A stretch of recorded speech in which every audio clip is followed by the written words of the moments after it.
Assalamualaikum warahmatullahi wabarakatuh. Di sini saya berada di kantor Dinas Lingkungan Hidup Provinsi Sumatera Barat. Saya perkenalkan dulu, perkenalkan terlebih dahulu. Nama saya Muhammad Zamir Rizik dengan NIM 2434909. Di sini saya sedang berada di Dinas Lingkungan Hidup bersama dengan narasumber saya yaitu Bu Siska. Jadi mungkin saya akan langsung saya bertanya ke Ibu. Jadi pertanyaan pertama itu tentang profesi di Dinas Lingkungan Hidup ini. Nah, jabatan fungsional yang spesifik dalam PJS ini apa Ibu? Di DLH ini apa Ibu? Kalau kita sebagai PNS terkait dengan permintaan di sini kita sebenarnya menggunakan pengetahuan tentang informasi peta ini dalam banyak hal. Jadi di Dinas Lingkungan Hidup itu terkait perizinan itu semuanya menggunakan peta-peta karena kita harus tahu peta lokasinya. Kemudian juga di sini kita juga ada penggunaan peta namanya peta daya dukung daya tampung lingkungan hidup. Itu untuk melihat kapasitas dari kemampuan lingkungan untuk kalau kita kasih beban segimana sanggupnya. Karena akan kalau alam tidak sanggup lagi menampung bebannya, otomatis akan terjadi pencemaran. Tapi kalau masih di bawah baku mutu, itu alam itu akan sanggup memulihkan dirinya sendiri. Nah, itu juga ada pemetaannya di sana. Kemudian kita juga ada pemetaan lain di dalam kajian lingkungan hidup. Jadi semuanya itu nanti kita akan analisis terkait dengan pengaruh dari kebijakan pemerintah atau pengaruh dari kegiatan terhadap lingkungan gitu. Jadi itu yang kita pakai pemetaan selama ini. Untuk konteks kajian lingkungan hidup, jadi itu Bu, profesi yang biasanya itu apa? Biasanya itu dalam menganalisis. Jadi dalam penerbitan perizinan itu akan ada analisis terkait dengan dari daya tampung itu dioverlaykan peta lokasinya dengan peta daya dukung daya tampung. Kemudian dilakukan analisisnya dan kita menilai di sana apakah ini layak secara lingkungan atau enggak terhadap kegiatan tersebut. Nah, itu yang selalu kita gunakan. Kemudian dalam rencana detail tata ruang, rencana detail tata ruang itu semuanya menggunakan pemetaan. Berarti ini koordinasi dengan berbeda ya? Dengan Dinas Pekerjaan Umum dan Perencanaan, ada Dinas Tata Ruang, dengan Bapeda, dengan stakeholder terkait. Jadi kayak kalau terkait DAS, peta DAS, daerah aliran sungai itu kita koordinasinya dengan Dinas Sumber Daya Air. Kalau terkait lahan pertanian, peta-peta lahan pertanian kita dengan Dinas Pertanian.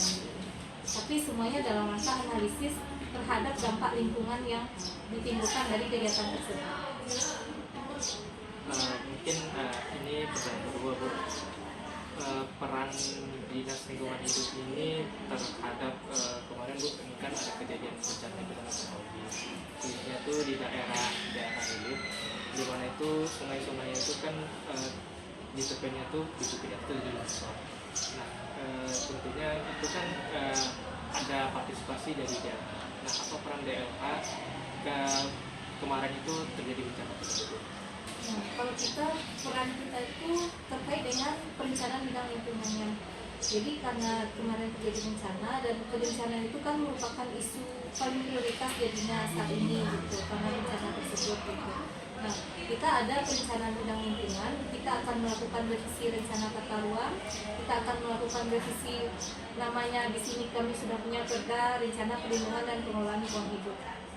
Nah, di sana kita masuknya, kita analisis kajian kebencanaan lintasnya, nanti kemudian dari hasil analisa peta risiko bencana dengan peta wilayahnya itu akan muncul rekomendasi apa terkait dengan untuk mitigasi bencana selanjutnya gitu.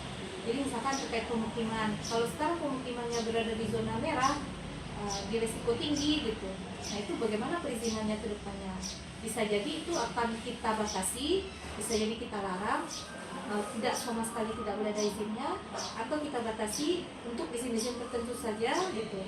Atau memang kalau seandainya zonanya zona aman, ya kita silakan mau bikin pemukiman, mau bikin usaha silakan gitu. Nah, jadi dari segi pengaturan rencana tata ruangnya yang kita intervensi. Ya, ini kan kemarin tuh kan ada kejadian juga tuh di Korea itu kan ada perumahan yang sampai roboh kan karena aliran sungai Citarum itu setelah kejadian tersebut untuk izin perumahan itu atau diatur sama daerah atau enggak? Iya, tapi itu kan kewenangan di Kota Padang. Nah, ada namanya kajian lingkungan hidup strategis. Jadi Kota Padang itu harus merevisi rencana tata ruangnya. Dalam revisi rencana tata ruangnya, dia harus membuat kajian lingkungan hidup strategis. Kajian lingkungan hidup strategisnya itu harus divalidasi di sini di Dinas Lingkungan Hidup Provinsi Sumatera Barat.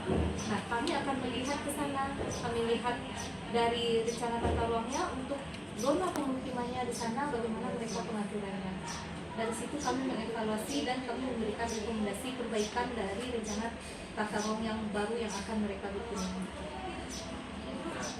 Terus ini kan mungkin ke bagian selanjutnya Bu, untuk kualifikasi profesi dan pendidikan. Nah untuk misalnya tadi kan kita fokusnya di kajian dampak lingkungan. Nah untuk kualifikasi profesinya dan juga kualifikasi pendidikannya yang bagi teman-teman yang pengen bekerja di IHT, apa kualifikasinya? Sebenarnya sih kalau menurut saya itu lulusan geografi ya itu sangat penting di sini gitu. Karena memang kegiatan kami, tugas kami sehari-hari sangat berkaitan erat dengan citra, dengan penginderaan gitu, dengan citra satelit gitu. Jadi saya nggak tahu ya, pokoknya dia geografi itu apa aja bagian-bagian jurusannya yang penting terkait dengan pemetaan itu di sini sangat dibutuhkan. Cuman sayangnya karena di sini itu yang dari pemetaannya itu, pemetaan profesi itu yang dibutuhkan adalah tenaga pejabat fungsional.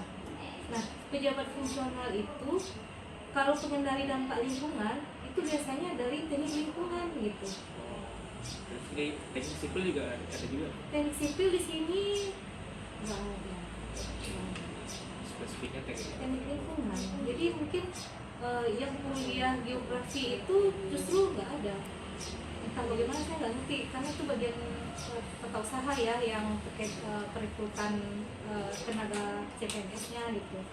Tapi biasanya untuk pengendali dampak lingkungan itu basisnya itu kebanyakan pada umumnya itu teknik lingkungan yang dibutuhkan kualifikasinya lulusan teknik lingkungan. Mungkin nanti bisa saya usulkan ke depannya yang dari geografi lagi gitu. boleh. Kemudian ini Bu, kalau untuk menjadi profesi kajian dampak lingkungan itu perlu sertifikasi nggak?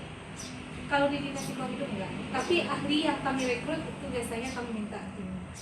Karena untuk dalam penilaian itu biasanya kami melibatkan ahli, jadi tidak kami sendiri yang bekerja gitu. Karena dia kan ini ya, dia bentuknya kolaborasi, jadi tidak kerja dinas lingkungan hidup sendiri gitu. Kita bekerja sama dengan dinas sumber daya air, kita bekerja sama dengan BPBD, bekerja sama dengan dinas PU, bekerja sama dengan pemerintah Kota Padang, karena kami kan pemerintah provinsi, bekerja sama dengan pemerintah Kota Padang gitu. Nah, jadi karena kita multi sektor, lintas sektor, kita biasanya melibatkan tim ahli, dan tim ahli itu biasanya dari akademisi gitu.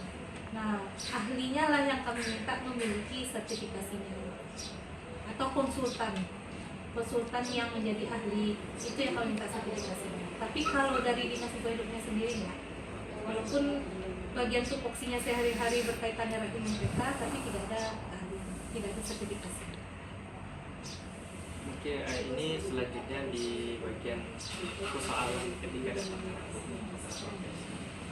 Nah, untuk kajian dampak lingkungan ini, misalnya nih apa-apa saja contoh pelanggaran ketika profesi? Kalau sejauh ini sih kami belum ada melihat pelanggaran, karena semuanya itu kan sudah ini ya, administrasinya jelas gitu. Ahli yang kami minta itu backgroundnya dari mana, sertifikatnya mana gitu kan. Jadi ada semuanya sudah clear gitu. Tapi kalau menurut saya kalau seandainya ada pelanggaran ya kita tuntut aja gitu. Oke. Bisa di blacklist gitu kan. kalau kami kan biasanya menggunakan tim ahli. Nah, tim ahlinya memalsukan data-datanya, ya kami bisa menuntut mereka gitu. Nah, nanti itu tinggal kita kerjasama aja dengan polisi atau dengan, di sini ada biro hukum kan. Iya. Nah, kami kerjasama dengan biro hukum terkait hal itu. Cuma sejauh ini belum pernah ada kejadian sih. Berarti belum ada manipulasi data Belum. dari pihak ahli. Belum ada. Sejauh ini belum pernah kami temukan manipulasi data. Baik Bu, terima kasih atas waktunya untuk memberikan wawancara ini. Terima kasih kepada teman-teman yang sudah memperhatikan, sudah menyempatkan waktu untuk melihat video ini. Terima kasih atas perhatiannya. Wassalamualaikum warahmatullahi wabarakatuh.